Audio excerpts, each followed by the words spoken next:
Action. আপা, বুঝলাম রানী আপার জীবনে একটা দুর্ঘটনা ঘটছে।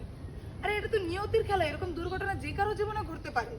তাই বলে কি কারো জীবন থেমে থাকে? আর উনি যেভাবে চলতেছে এটা তো কোনো জীবন না। বা একটা বিয়ের সাথে যদি আপাই কইরা নেয়, ওনার তো একটা গতি হয়, আর আমরাও একটু চিন্তামুক্ত হইতে পারি। হ্যাঁ বাবা দেন শোনো, ওর অনুমতি না নিয়ে বিয়ে দিছিলাম, একটা ঘটনা ঘটছে। Roll action. অনুমতি নিয়ে আমি একটা বিয়ে দিই। না ওটা না দাদা, অনুমতি ছাড়া। আমি আমার ও অনুমতি ছাড়া। হ্যাঁ,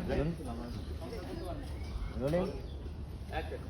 শোনো তো, ওর অনুমতি ছাড়া ওকে তো আমি বিয়ে দিয়েছিলাম, কিন্তু একটা অ্যাক্সিডেন্টে ওর ভাগ্যটাই পাল্টে গেল। আর তাছাড়া ও তো এখন বিয়ে করতে চাইতেছে না, ওর নিজে একটা চাকরি করতেছে, ওর মতো ও চলতেছে।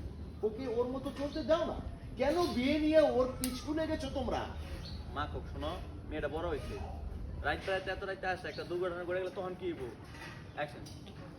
শোনো, ভাইয়ারা শেয়ানা, হ্যাঁ, আর এত রাইট করে ফিরি, যদি একটা দুর্ঘটনা হয়ে যায় তখন কি হইব কো?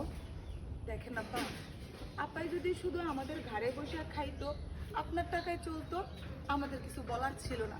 কিন্তু এই যে সকালবেলা অফিসে যায়, অনেক সময় আবার ওভারটাইম করতে হয়, সে এত রাত্রে ফিরে, আশেপাশের মানুষজন কানা ঘুষা করে। আর পোলাপান তো এখনকার যুগের ভালো না। যদি আবার কোনো একটা দুর্ঘটনা ঘটে, ওই কলঙ্ক সামাল দিতে পারবেন তো? বৌমা, এখানে খারাপের কি দেখতেছো? ওর নিজের পায়ে ও দাঁড়াবার চেষ্টা করতেছে, এখানে খারাপের কি আছে? আপাকে খারাপ হচ্ছে না, সমাজকে খারাপ হচ্ছে। এতে খারাপের কি আছে?